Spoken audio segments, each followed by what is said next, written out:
Hello दोस्तों, स्वागत है आप सभी का YouTube channel the dream exam point पर। उम्मीद करते हैं आप सब बहुत अच्छे होंगे और आप सबकी पढ़ाई शानदार चल रही होगी।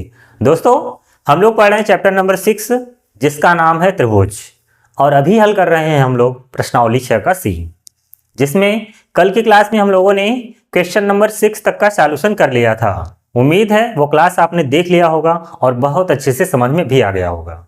दोस्तों, मैंने आपको स्टार्टिंग में ही बता दिया था कि ये एक्सरसाइज एग्जाम के लिए मोस्ट इंपॉर्टेंट है, इसीलिए सभी सवालों को बहुत अच्छे ढंग से सॉल्व करना है, कोई गलती नहीं करना है। इस एक्सरसाइज में जितने भी प्रश्न हैं वो एग्जाम के लिए बहुत ही महत्वपूर्ण है। तो चलिए शुरुआत करते हैं आज की क्लास क्वेश्चन नंबर 7 से। ये रहा आपका क्वेश्चन नंबर 7। तो इसमें देखिए क्या बोला गया है। CD और GH क्रमशः कोण ACB और EGF के ऐसे समद्विभाजक हैं कि बिंदु D और H क्रमशः त्रिभुज ABC और त्रिभुज FEG की भुजाओं AB और FE पर स्थित है। यहां पर दो ट्रायंगल है। कौन कौन सा इसमें बोल दिया है? त्रिभुज ABC और त्रिभुज FEG। तो पहले इसको बना लिया जाए। तो चलिए हम यहां पर दो ट्रायंगल बना रहे हैं। एक ट्रायंगल है आपका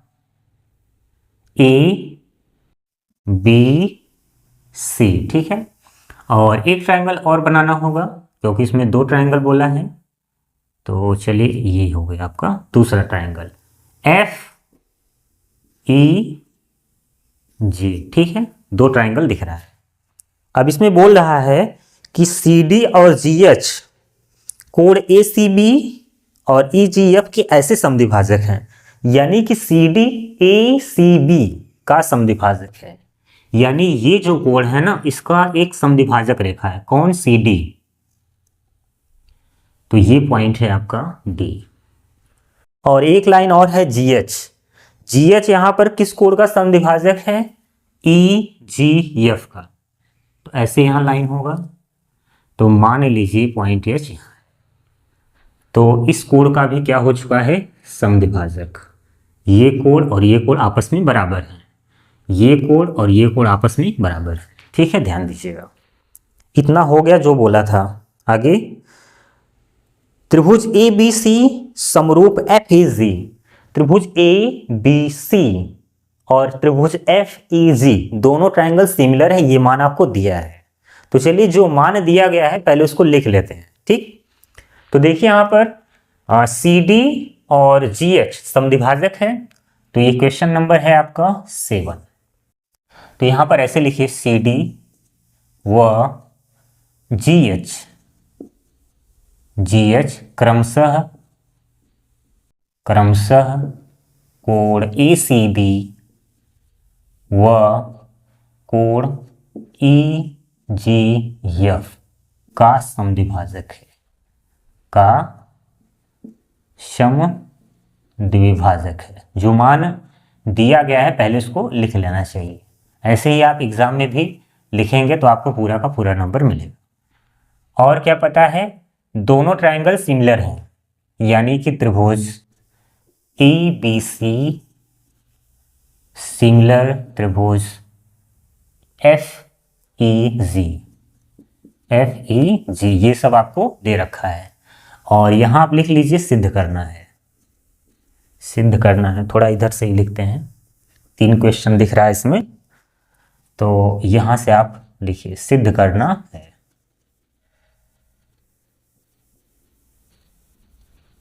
तो इसमें जो सिद्ध करना है 3 क्वेश्चन है।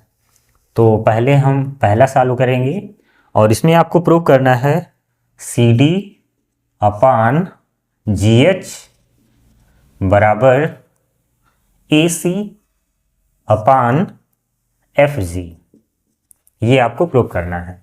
तो यहाँ पर जो मान दिया गया था मैंने उसको नोट कर लिया है ऊपर, और इसके बाद इसमें आपको सिद्ध करना है।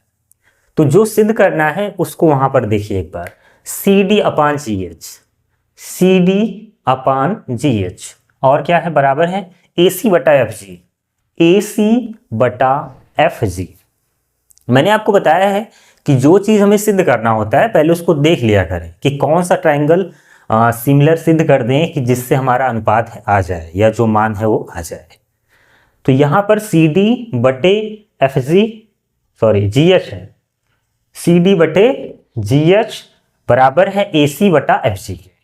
इसका मतलब ये है कि अगर त्रिभुज ए सी डी और त्रिभुज एफ जी एच समरूप हो जाए तो ये अनुपात अपने आप आ जाएगा, क्योंकि जब दो ट्रायंगल सिमिलर हो जाते हैं तो संगत कोण बराबर हो जाता है और संगत भुजाओं का अनुपात भी बराबर ले सकते हैं। तो चलिए हमारा टारगेट यही रहेगा कि त्रिभुज ए सी डी और त्रिभुज एफ जी एच को सिमिलर पहले सिद्ध करें। तो देखिए हमें पहले से ही पता है कि त्रिभुज ए बी सी और त्रिभुज एफ ई जी समरूप है, तो संगत कोण बराबर। तो यहां आप लिखेंगे, अब इसका सॉल्यूशन देखिए।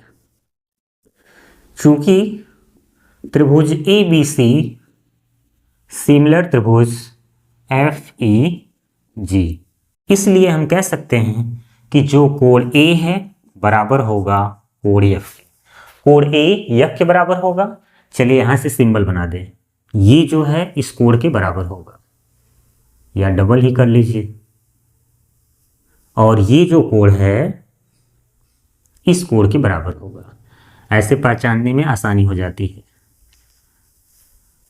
और कोण बी बराबर कोण सी, नहीं कोण ई है। कोण ए बराबर एफ हो गया और कोण बी बराबर ई हो गया, और एक और बचा है कोण सी बराबर कोण जी। और संगत भुजाओं का अनुपात भी बराबर आप ले सकते हैं। तो चलिए अनुपात बराबर लिया जाए, क्योंकि दोनों ट्रायंगल क्या है सिमिलर। वह अनुपात आप अच्छे से लीजिएगा, गलती नहीं होनी चाहिए। ए बी बटे, मैंने आपको तरीका बताया है, ऐसे समझ लीजिए कि ये सिंगल लाइन है यहाँ पर जो चाप के रूप में दिख रहा है, तो इसके सामने भुजा ए बी है, तो ऐसे यहाँ सिंगल भुजा है और सिंगल लाइन है, तो इसके सामने भुजा एफ ई है। तो ए बी बटा एफ ई आप ले सकते हैं बराबर। चलिए अब यहाँ पर चलते हैं, बी सी बटा ई जी हो जाएगा, बी सी बटा ई जी बराबर, अब जो बचा है वही होगा ए सी बटा एफ जी। ये आप ले सकते हैं क्योंकि सिमिलर था। अब चलते हैं, जो हमें अनुपात लाना है पहले उसको सिमिलर दिखाना होगा। ये बताइए कि हमें पहले से ही पता है कि कोण सी बराबर जी है, कोण सी बराबर जी है। अगर हम दोनों कोण का आधा कर देंगे तो जाहिर सी बात है ये जो कोण है ये और ये जो कोण है आपस में क्या हो जाएगा बराबर। ठीक है, तो आप यहां लिखेंगे, अब उसी तरफ चल रहे हैं जो हमें सिद्ध करना है। तो आप यहां लिखेंगे चूंकि कोण सी बराबर क्या है कोण जी। अगर हम दोनों पक्षों का आधा कर दें, यानी दोनों कोण का आधा कर दें तो कोई दिक्कत नहीं होगा, यानी 1/2 कोण सी और 1/2 कोण जी होगा। तो अगर कोण सी का आधा करेंगे तो ये दोनों कोण इक्वल है, तो कोण सी का आधा करेंगे तो ये भी लिख सकते हैं आप कोण बी सी डी, या कोण ए सी डी लिख सकते हैं यहां पर। ठीक है, तो चलिए जिसकी हमें जरूरत है वही लिखेंगे। तो आप लिख सकते हैं कोण ए सी डी बराबर कोण, और वहां जरूरत है एफ जी एच की, एफ जी एच। इतनी बात समझ में आई? चलिए ठीक है। अब जो हमें सिद्ध करना था, हमें ये सिद्ध करना है कि सी डी बटा जी एच बराबर होगा ए सी बटा एफ जी। तो अगर वो दोनों ट्राइंगल में दो एंगल सेम हो जाए तो वो समरूप होगा और भुजाओं का अनुपात आ जाएगा। तो आप लिखेंगे यहां त्रिभुज ए सी डी व त्रिभुज एफ जी एच, इन दोनों ट्राइंगल में ए के कोण पहले से ही बराबर है, कोण ए एफ के बराबर है, कोण ए एफ के बराबर है। तो यहां लिख सकते हैं कोण ए बराबर कोण एफ, और ए के कोण अभी आया है, यहां पर देखिए ये डी है, तो आप यहां लिख सकते हैं कोण ए सी डी बराबर कोण एफ जी एच। तो अब दोनों त्रिभुजों में दो एंगल सेम है, तो जाहिर सी बात है ये कोण आपस में बराबर हो जाएगा, लेकिन दिखाने का कोई मतलब नहीं। तो आप यहां लिख लीजिए, इसलिए ए समरूपता से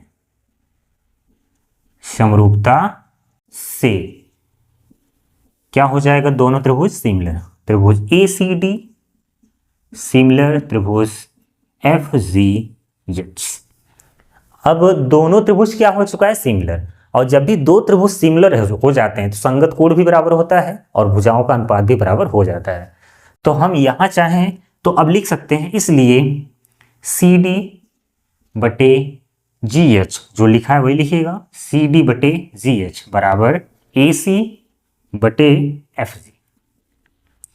और यही आपको लाना था। और लास्ट में क्या लिख सकते हैं, इति सिद्धम। बहुत ही आसानी से ये आपका सॉल्व हो गया। तो देख लीजिए, बहुत बड़ा नहीं है, बहुत ही अच्छा सवाल है, बहुत ही छोटा सवाल है, बहुत अच्छा सवाल है। तो ये क्वेश्चन नंबर 7 का पहला वाला सिद्ध हुआ है। तो चलिए अब बढ़ते हैं, इसमें जो दूसरा वाला सिद्ध करना है, ठीक, इसको पहले मिटा दें।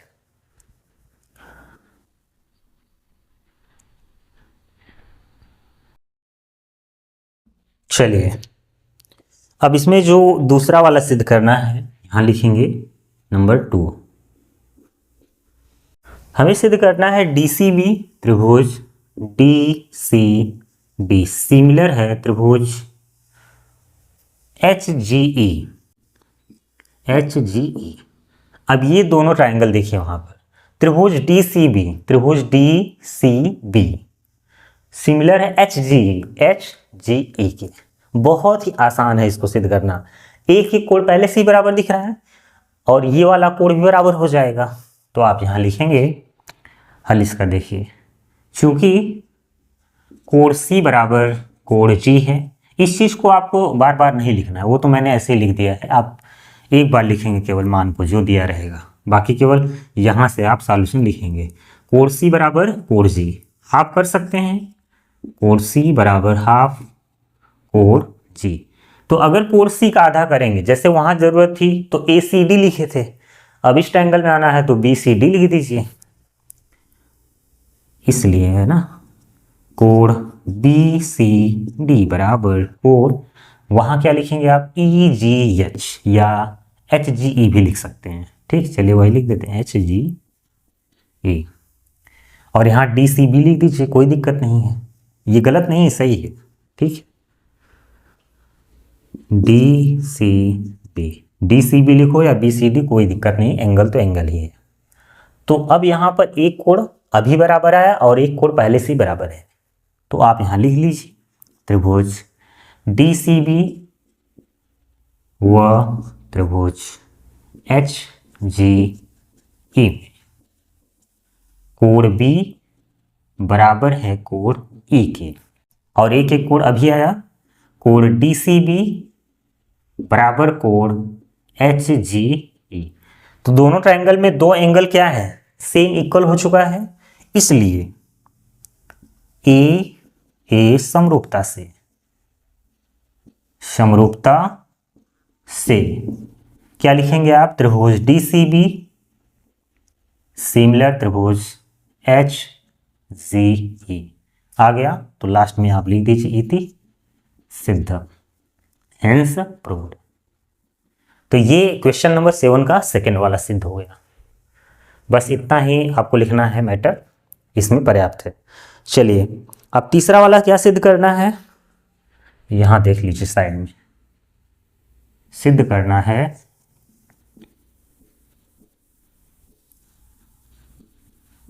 त्रिभुज डी सी ए सिमिलर त्रिभुज एच जी एफ। तो देखिए यहां पर डी सी ए सिमिलर है एच जी एफ, और इस ट्रायंगल को अभी हम सिमिलर सिद्ध किए थे पहले वाले क्वेश्चन में। पहले वाले क्वेश्चन में जब ये सिमिलर हुआ था ट्रायंगल, तभी भुजाओं का अनुपात आया था। तो अब वही चीज आपको दोबारा सिद्ध करना है। वहां A C D F G H लिखा गया था, देख लीजिए। अच्छा, उसमें सिमिलर के बाद सिद्ध करना था सी डी बटे जी एच बराबर ए सी बटा एफ जी, और वो कब आया था, जब ये सिमिलर हुआ था। तो अब वही दोबारा सिद्ध करने की जरूरत नहीं, आप एग्जाम में तो लिखेंगे, लेकिन मैं यहाँ नहीं लिखने वाला हूँ। तो यहाँ पर मैं लिख दे रहा हूँ हिंट के लिए, सिद्ध हो चुका है, ठीक है। प्रश्न फर्स्ट में फर्स्ट में सिद्ध हो चुका है। तो वही चीज लिखने का क्या मतलब है, सब कुछ वही रहेगा। तो जैसे प्रश्न 1 में था कि ये सिमिलर हुआ था, केवल वहीं तक लिखना है, अनुपात बराबर मत करना, हो गया काम। तो चलिए क्वेश्चन नंबर 7 का सेकंड भी कंप्लीट और ये नंबर 3 है, ठीक है। तो चलिए स्क्रीनशॉट लेना है तो ले लीजिए। अब हम बढ़ेंगे क्वेश्चन नंबर 8 की तरफ, इसको मिटा दिया जाए। चलिए क्वेश्चन नंबर 8, अब इसमें क्या बोला गया है, एक त्रिभुज ABC की भुजा BC पर, इसमें चित्र बना नहीं है, आपको बनाना पड़ेगा। तो चलिए जैसे बोल रहा है करते हैं। एक त्रिभुज है, इसका नाम क्या है, ABC है, ABC है। उसके बाद कि भुजा BC पर एक बिंदु D, यानी ये जो भुजा BC है इसी पर एक पॉइंट लेना है आपको D। इस तरह से लेना है कि कोण ADC बराबर BAC हो जाए। तो चलिए एक पॉइंट पहले ले लेते हैं। कह रहा है क्या हो जाए, कोण ADC बराबर कोण BAC। ADC मतलब पॉइंट इस ऐसा होना चाहिए कि बराबर भी दिखे। चलिए यहां पर मान लेते हैं और इसको यहां से मिला दिया आपने, ठीक है। तो ये पॉइंट D है और यहां पर ADC यानी कि ये जो एंगल है, ठीक है, BAC बराबर है, ये टोटल एंगल के बराबर है, ठीक है। ये मान आपको दिया है। आगे दर्शाइए कि, यानी सिद्ध करना है। तो पहले आपको लिखना होगा जो मान दे दिया गया है, कोण ADC बराबर है कोण BAC। ये मान आपको पहले से ही गिवन है और सिद्ध करना है, सिद्ध करना है। एग्जाम में आप जब भी क्वेश्चन सॉल्व करोगे जल्दबाजी मत करिएगा, क्योंकि लिखने के बाद अगर काटेंगे तो अच्छा नहीं लगेगा, जिसका इफेक्ट जब आपको नंबर मिलेगा तो वहाँ पड़ सकता है। तो इसीलिए जब भी आप पेपर सॉल्व कर रहे होंगे तो वहाँ यही ध्यान देना है कि गलती ना हो, कम से कम हो, प्रयास यही होना चाहिए कि ना हो, नहीं तो इसका नंबर भी कट सकता है। तो चलिए हमें ये सिद्ध करना है, और CA स्क्वायर बराबर CB इंटू CD। तो ये चीज आपको सिद्ध करना है। CA स्क्वायर है, यानी कि ये 2 बार गुणा में है। इसको अगर हम थोड़ा सा तोड़ दें समझने के लिए, CA इंटू CA लिख सकते हैं, ठीक है, और बराबर क्या है, CB इंटू CD। तो अगर हम चाहें तो यहां पर CA, देखिए ये अपने से समझने के लिए है, तो CA के बट्टे हम CB रख सकते हैं। तो चलिए रख देते हैं बराबर, और यहाँ पर CD बचा है और एक CA इधर आएगा। ये अपने से समझने के लिए कि हम अनुपात अगर पता रहेगा तो हम ट्रायंगल ले लेंगे यहाँ पर उस हिसाब से, ताकि सिद्ध हो जाए। तो अब CA बटा CB और CD बटा CA अगर आ गया तो ये भी आ जाएगा। अब CA बटा CB देखिए, CA बटा CB, ऐसा लग रहा है कि एक ही ट्रायंगल में, लेकिन यहाँ 2 ट्रायंगल दिख रहा है, ठीक है। एक त्रिभुज ACD दिख रहा है और एक त्रिभुज दिख रहा है ये बड़ा वाला, दोनों ट्रायंगल दिख रहा होगा। तो उन दोनों ट्रायंगल को अगर हम सिमिलर सिद्ध कर दें तो ये रेशियो भी आना तय है। तो चलिए यहां पर लेते हैं इसका सॉल्यूशन। देखिए त्रिभुज कौन सा है, त्रिभुज ADC लिख सकते हैं, ADC, व त्रिभुज ये बड़ा वाला जो त्रिभुज है ABC, या BAC लिख दीजिए, BAC में दोनों ट्रायंगल में एक एक कोण पहले से ही बराबर है, जो दिया गया था, ये वाला कोण और ये वाला कोण। छोटे वाले त्रिभुज में ADC बराबर है और बड़े वाले त्रिभुज में BAC। छोटे वाले त्रिभुज में ADC बराबर है बड़े वाले त्रिभुज में BAC, और ये जो कोण C है ना, ये दोनों त्रिभुज में आएगा। जब आप त्रिभुज ADC लेंगे तो भी वो कोण आएगा, और जब आप ये कोण लेंगे ना बड़ा वाला त्रिभुज में तो ये भी कोण आएगा। तो कोण सी कॉमन है, कोण सी बराबर कोण सी। अब दोनों ट्रायंगल में दो एंगल सेम है, तो इसलिए ए समरूपता से त्रिभुज ADC समरूप होगा त्रिभुज BAC। तो जो एंगल A है वो किसके बराबर है? B के। यहां देख लीजिएगा गलती ना होने पाए।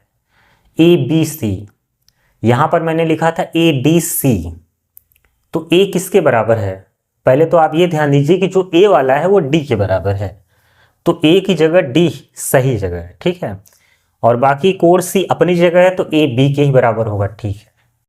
तो इसलिए भुजाओं का भी अनुपात क्या हो जाएगा? बराबर।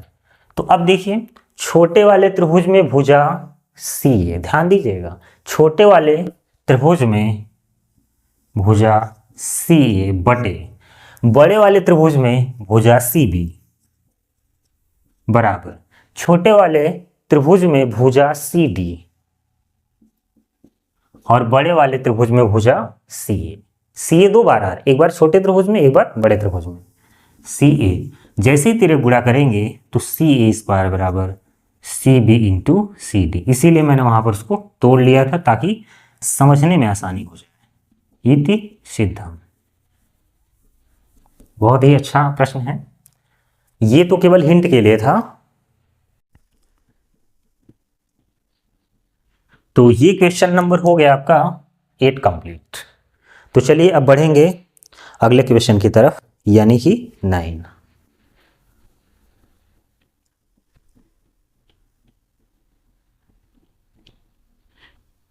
चलिए अब देखिए इसमें क्या बोला गया है। लंबाई 6 मीटर वाले एक ऊर्ध्वाधर स्तंभ की भूमि पर छाया की लंबाई 4 मीटर है। जैसे बोल रहा है ऐसे ही आप पहले चित्र बनाइए। लंबाई 6 मीटर वाले एक ऊर्ध्वाधर स्तंभ, यानी एक स्तंभ है ऊर्ध्वाधर जिसकी लंबाई 6 मीटर है, ठीक। और चलिए लिख देते हैं कि ये स्तंभ है, यहीं पर लिख दिए स्तंभ। इसकी टोटल लेंथ कितनी है और हाइट कितनी है? 6 मीटर। भूमि पर छाया की लंबाई 4 मीटर है। छाया शैडो यानी कि 4 मीटर यहाँ पर बनेगा और ये इसको आप मिला सकते हैं, ये एक ट्रायंगल बन जाएगा। आगे, जबकि उसी समय एक मीनार की छाया की लंबाई 28 मीटर है। एक मीनार भी है, तो चलिए एक मीनार बनाते हैं और इस मीनार की छाया की लंबाई कितनी है? 28 मीटर। तो आप इसको यहां से मिला सकते हैं। अब आगे, मीनार की ऊंचाई ज्ञात करनी, यानी ये जो मीनार है इसकी आप ऊंचाई आपको पता करनी है, हाइट। तो यहां पर भी समकोण होगा और यहां पर भी समकोण होगा। क्यों? क्योंकि ऊंचाई सदैव लंबवत मापी जाती है, ऊंचाई की बात कर रहे हैं। और ये जो एंगल है ये भी सेम हो जाएगा क्योंकि एक ही टाइम की बात कर रहा है। जब एक ही टाइम की बात कर रहा है तो इसका मतलब यहां जो एंगल बन रहा है ना वो सेम है। अब देखिए मीनार की ऊंचाई ज्ञात करनी है, तो पहले आप यहां लिखेंगे, ये क्वेश्चन नंबर कौन सा है? 9। त्रिभुज मान लीजिए ABC है और ये त्रिभुज PQR है। तो मैंने इसे ही बना दिया है, तो आप यहां लिखेंगे त्रिभुज ABC व त्रिभुज PQR में। पहले आप दिखाइए कौन कौन सा एंगल सेम है।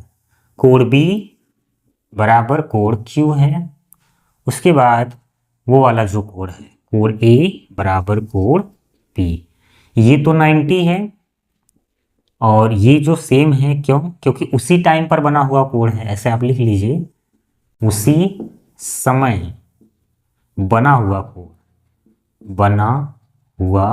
कोण। अगर उसी समय पर कोण बनेगा तो वो बराबर होता है सदैव, याद रखिए। तो ये दोनों एंगल क्या हो जाएगा? सिमिलर।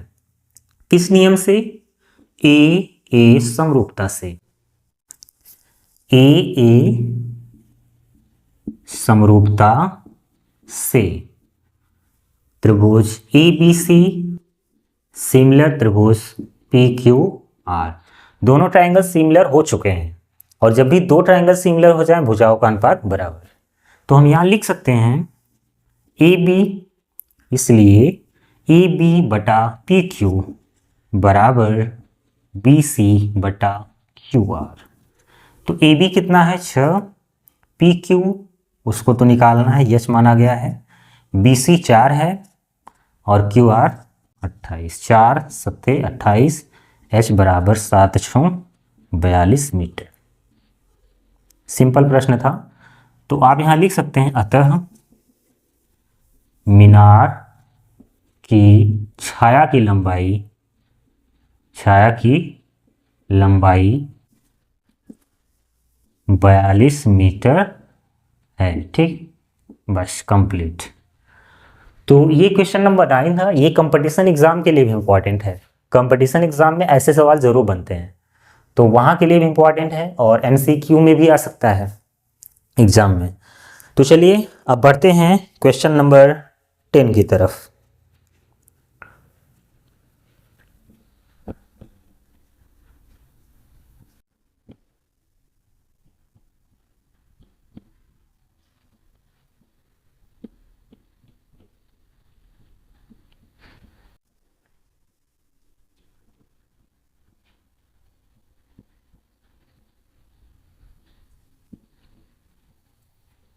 चलिए क्वेश्चन नंबर 10।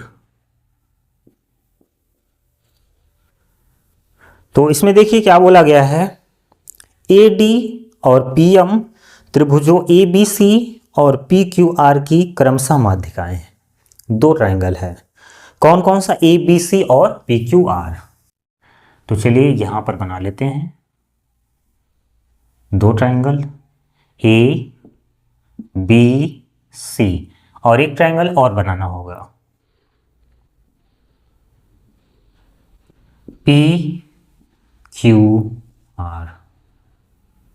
ठीक है, अब देखिए इसमें आगे क्या बोल रहा है। इसमें कह रहा है AD और PM त्रिभुज ABC और PQR की माध्यिकाएं हैं।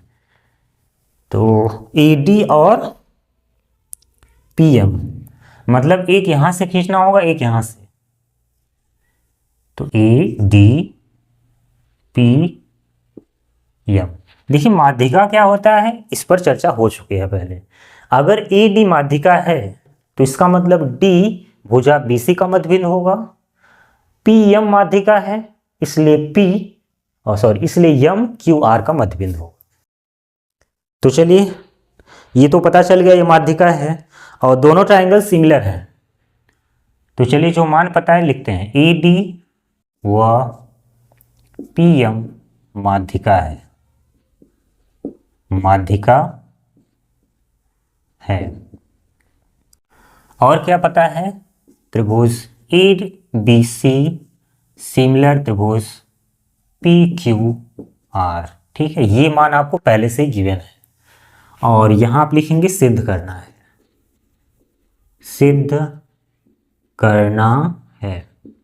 क्या सिद्ध करना है? सिद्ध यही करना है कि AB बटा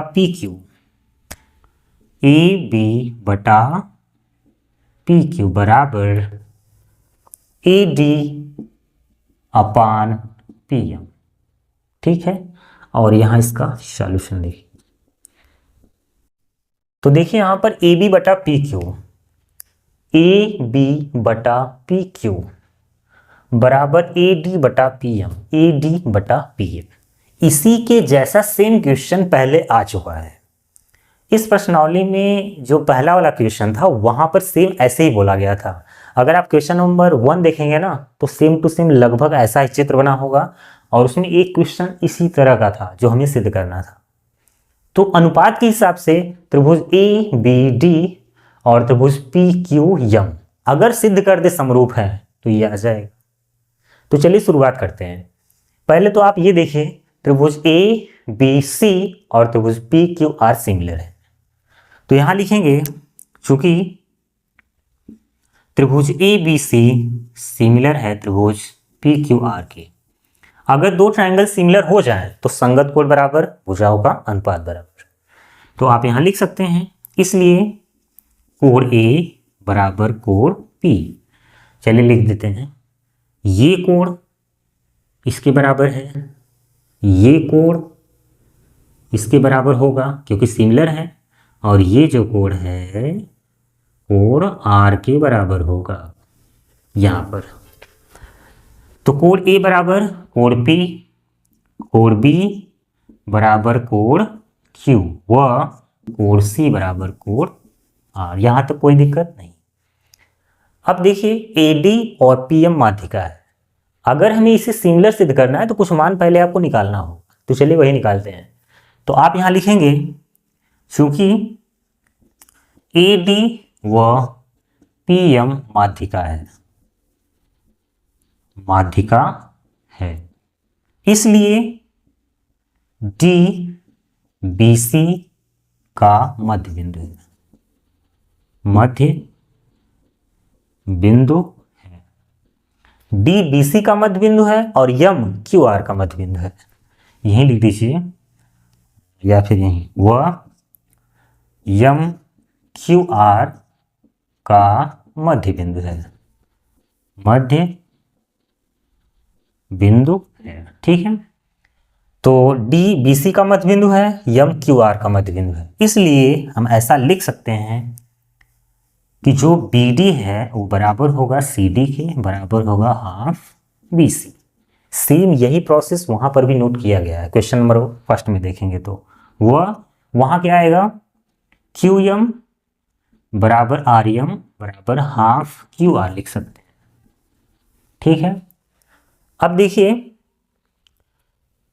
हमें जो लाना है ए बी बटा पी क्यू, उसके बाद ए डी बटा पी एम लाना है। तो चलिए अब यहाँ से काम हो जाएगा, आपका जरूरत पड़ेगी तो इधर उधर कर देंगे। तो आप यहाँ लिखेंगे त्रिभुज क्या जो मान दिया गया था। अच्छा, यहाँ पर संगत कोण बराबर थे तो अनुपात बराबर नहीं लिया गया भुजाओं का, तो हम यहाँ लिख दे रहे डायरेक्ट ए बी बटा पी क्यू हो जाएगा बराबर बी सी बटा क्यू आर। उसको नहीं लेना है ए सी, क्योंकि वो दूसरे ट्रायंगल में चला जाएगा। तो आप यहाँ लिखिए बी सी बटा क्यू आर। ये क्यों हुआ, क्योंकि त्रिभुज ए बी सी सिमिलर त्रिभुज पी क्यू आर है। इसको हमें यही लिखना चाहिए था, ध्यान नहीं दिए, तो वहां हमने अलग से लिख दिया ए बी बटा पी क्यू बराबर बी सी बटे क्या है क्यू आर। तो अब देखिए ए बी बटा पी क्यू अपनी जगह सही है, क्योंकि जो हमें लाना है वो चीज़ हमें दिख रहा है, और उसके बाद बी सी को हमें बी डी के रूप में तोड़ना होगा। तो ये जो बी सी है ना, इसको हटाना होगा, तो टू इधर आ जाएगा। तो चलिए कर लेते हैं, ऐसे वहाँ पर भी हुआ है। टू बी डी बराबर टू सी डी बराबर बी सी लिख सकते हैं। वो यहाँ क्या आ जाएगा, two Q M two R M और बराबर क्या क्यू आर। तो इसीलिए मैंने जगह छोड़ा था। तो बी सी को आप हटाकर टू बी डी लिख सकते हैं। तो यहाँ हो जाएगा ए बी बटा पी क्यू बराबर टू बी डी बटे क्यू आर। तो क्यू आर को हटाकर टू क्यू एम नोट कर दिया, 2 से 2 कट गया। तो यहाँ पर अब बचा क्या, ए बी बटा पी क्यू बराबर है बी डी बटे क्यू एम। अब देखिए हमें जो अनुपात लाना था त्रिभुज ए बी डी और त्रिभुज पी क्यू एम में लाना था। अब उन दोनों त्रिभुज को सिमिलर सिद्ध करने के लिए हमें मान प्राप्त हो चुका है। ए के कोण पहले से ही बराबर है कोण बी कोण क्यू के, और उस त्रिभुज में दो संगत भुजाओं का योग बराबर आ गया है, तो एस ए एस सिमिलरिटी आने वाला है। तो चलिए यहीं पर लिख देते हैं, या फिर यहां देख लीजिए, इतने में हो जाएगा काम। त्रिभुज ए बी डी व त्रिभुज पी क्यू एम। तो पहले तो आप यही लिख दीजिए ए बी बटा पी क्यू बराबर है बी डी बटे क्यू एम, और एक एक कोण बराबर है, कोण बी बराबर कोण क्यू के, इसलिए ए समरूपता से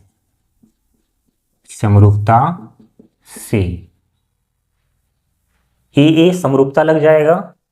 तो जब ए समरूपता लग जाएगा तो ये दोनों ट्रायंगल क्या है, सिमिलर। त्रिभुज ए बी डी सिमिलर त्रिभुज पी क्यू एम। और जब भी दो ट्रायंगल सिमिलर हो जाते हैं संगत भुजाओं का अनुपात बराबर हो जाता है।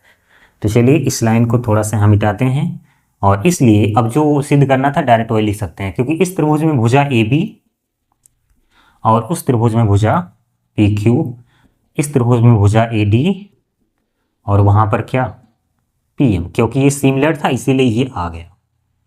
समझ लीजिएगा, थोड़ा जगह की कमी दिख रही है मुझे, ठीक है ऐसे ही। तो पहले ये लिख लीजिएगा, उसके बाद ये, और उसके बाद ये। तो क्वेश्चन बहुत ही आसान था। तो ये क्वेश्चन नंबर 10 था, और इसी के जैसा क्वेश्चन नंबर 1 आया था, ठीक है। तो अगर आप वहां देखेंगे जो सॉल्यूशन है और यहाँ जो सॉल्यूशन आया है, दोनों में कोई अंतर नहीं। तो चलिए अब देखिए क्वेश्चन नंबर 11।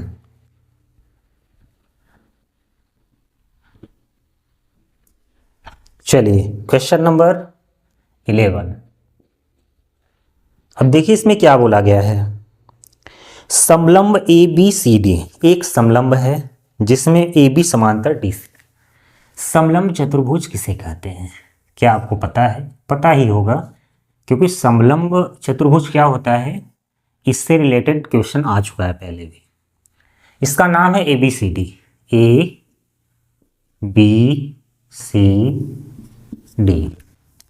और उसके बाद इसमें कह रहा है ए बी समांतर डी सी। ए बी समांतर क्या है, डी सी है। और ए सी जो विकर्ण है बी डी परस्पर ओ पर प्रतिच्छेद करते हैं, यानी जो विकर्ण ए सी है ये विकर्ण हो गया, और ये जो विकर्ण बी डी है दोनों कहाँ काट रहे हैं, ओ पर। दो त्रिभुजों की समरूपता कसौटी का प्रयोग करते हुए दर्शाइए ओ ए अपान ओ सी। सिद्ध करना है, सिद्ध करना है। सिद्ध करना है क्या, त्रिभुज, अच्छा अनुपात लाना है, ओ ए बटा ओ सी बराबर ओ बी बटे ओ डी, ये चीज आपको लाना है। तो जैसे यहां पर चित्र बना हुआ है ऐसे सवाल भी आ चुके, और हमें लगता है वही सवाल ही है। ये जो प्रश्नावली 6 का बी है उसी में एक क्वेश्चन आया हुआ है, सेम टू सेम यही बात वहां पर भी बोला गया है। तो अगर सॉल्यूशन अगर करेंगे तो सॉल्यूशन भी उसी के जैसा ही होगा, कोई अंतर नहीं होगा। देखिए अगर इस चीज को लाना है तो आप कर क्या सकते हैं, ओ ए बटा ओ सी बराबर ओ बी बटा ओ डी। इसका मतलब ये है कि त्रिभुज ओ ए बी और त्रिभुज ओ सी डी सिमिलर सिद्ध कर दीजिए और अनुपात बराबर आ जाएगा। तो आप यहां लिखेंगे, इसका सॉल्यूशन देखिए, ये पुराना ही क्वेश्चन है, यानी कि मैं ये दोबारा सॉल्व करने जा रहा हूं, क्योंकि यही क्वेश्चन इसके पहले वाले प्रश्नावली में था और यहां पर फिर आ गया है। तो चलिए दोनों ट्रायंगल लेते हैं, त्रिभुज ओ ए बी व त्रिभुज ओ सी डी में। तो एक एक कोण तो शीर्षाभिमुख कोण है ये वाला,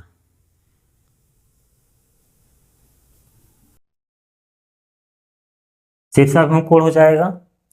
और देखिए ये दोनों लाइन क्या है, पैरेलल। तो जब ये तिर्यक रेखा लेंगे तो ये कोण इसके बराबर होगा, और जब ये तिर्यक रेखा लेंगे तो ये कोण इसके बराबर हो जाएगा।